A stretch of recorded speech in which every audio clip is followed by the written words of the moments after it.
Excellency, Mr. Imran Khan, Prime Minister of the Islamic Republic of Pakistan, Excellency Hossein Brahim Taha, Secretary General OIC, distinguished foreign ministers, special guests, Excellencies, ladies and gentlemen, Assalamu alaikum.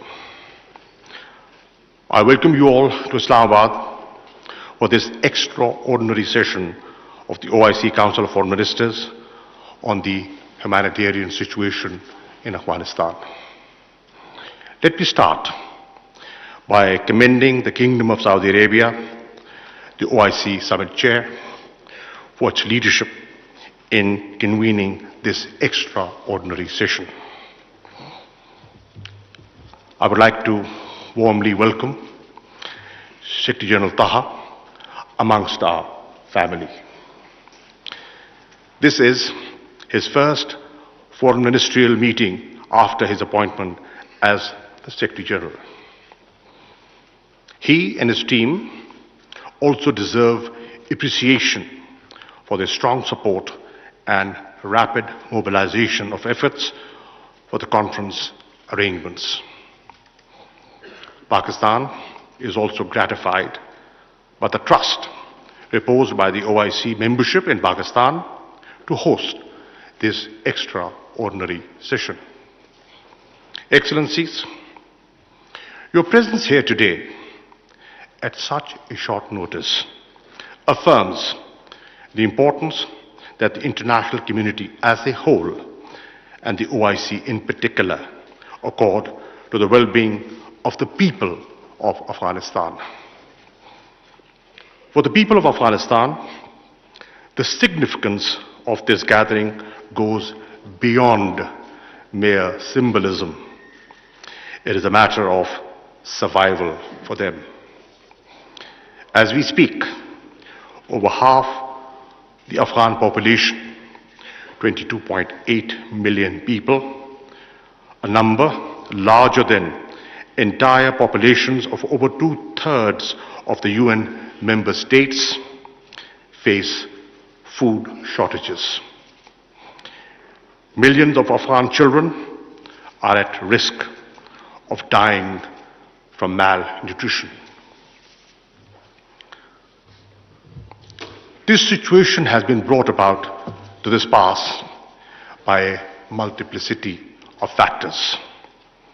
Prolonged drought, years of conflict, poor governance, and Afghanistan's excessive dependence on foreign aid. You would recall that Pakistan hosted the first extraordinary session of the Council of Foreign Ministers in Islamabad in January 1980.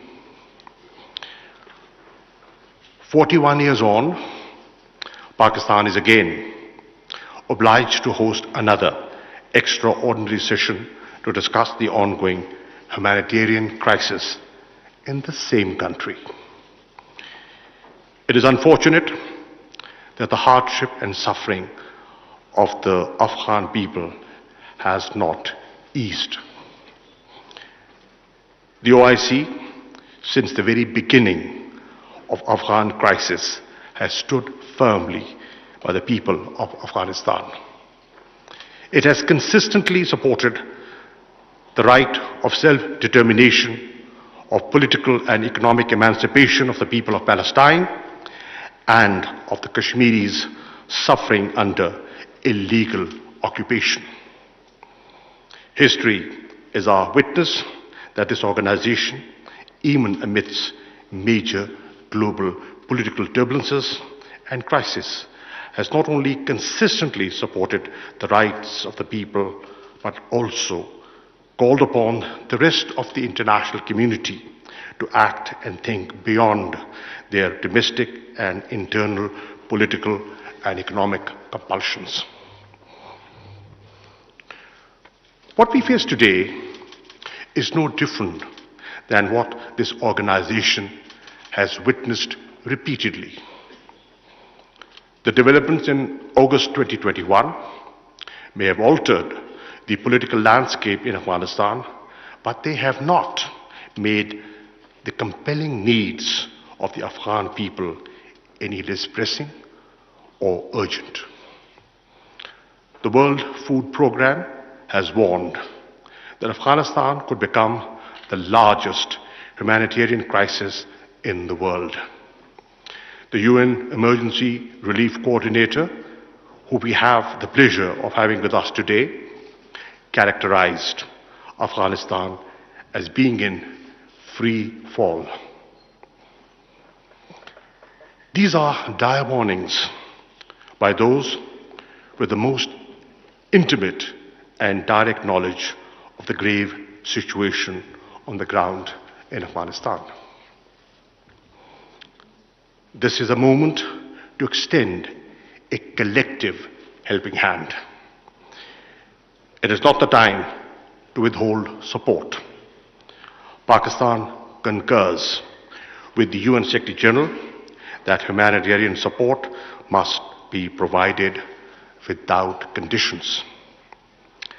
I am confident that I speak for the OIC membership today in reaffirming that this gathering is about the people of Afghanistan, and the only message it wishes to send is one of our unity of purpose and resolve. On its part, Pakistan has demonstrated that its approach towards Afghanistan is guided by the urgent humanitarian concerns. Notwithstanding our state of relations with India, as a special gesture of goodwill towards the Afghan people, Pakistan has decided to allow transportation of 50,000 metric tons of wheat and life-saving medicines from India to Afghanistan through the land route. This organization and the Islamic Ummah as a whole has come forward to offer its hand of partnership to the United Nations, international financial institutions, and major donors to bring to bear collective expertise in pushing against the unfolding humanitarian crisis in Afghanistan. Let me also express my gratitude to the United Nations, IFIs, regional organizations, and other members of the international community for responding positively to Pakistan's call against again in such short notice, to sit with us here in Islamabad and look for ways to alleviate the human suffering in Afghanistan. Ladies and gentlemen, as an immediate neighbor, Pakistan is a witness to and is maximally impacted by the growing humanitarian travails of Afghanistan. We cannot ignore this reality. As the situation stands, we cannot rule out the danger of complete economic meltdown in Afghanistan. The Afghan economy is likely to witness a contraction of 30% within a year unless the tide is stemmed. Cash is needed to revive the economy, to pay salaries, restore small businesses, and reboot the banking system. There is no money available to pay for energy, food, medicines, and other essential supplies. The consequences of a major humanitarian crisis and economic collapse in Afghanistan will be horrendous. Massive human suffering, mass exodus of Afghan refugees, radicalization, terrorism, and instability, with grave consequences for regional and international peace and security. We must not allow this to happen.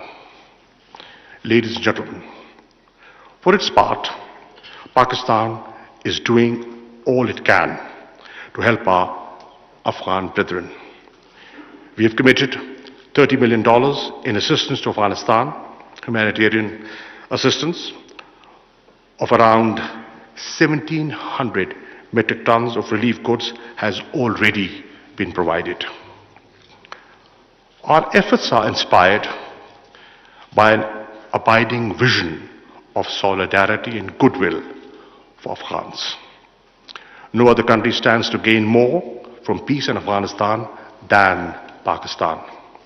A peaceful, stable, prosperous Afghanistan will offer a rich peace dividend for Afghanistan, Pakistan, and the entire region. Excellencies, this extraordinary session must usher in visible change and signal to the people of Afghanistan that we are united in helping them stabilize their economy and country. OIC can act as a catalyst and a conduit in this regard. I propose a 6-point framework for the OIC to lead. First, we could create a vehicle within the OIC to channel immediate and sustained humanitarian and financial support to the Afghan people, including from pledges by the OIC member states and other donors. Second, we should agree to increase investment in the people of Afghanistan bilaterally or through the OIC in areas such as education, health, technical and vocational skills to the Afghan youth.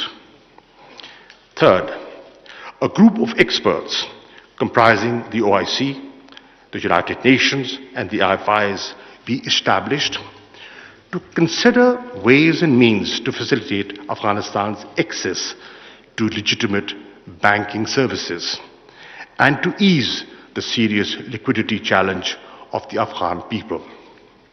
Fourth, we should focus on enhancing food security of the Afghan people. The Islamic Organization for Food Security can and must lead this effort. Fifth, invest in building capacity of Afghan institutions in countering terrorism and combating illicit trade in narcotics.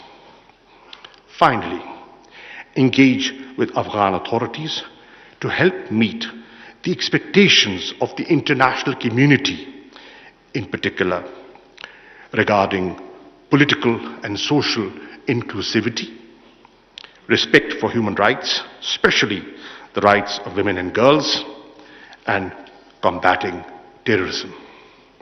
Excellencies, an unprecedented opportunity to consolidate peace beacons.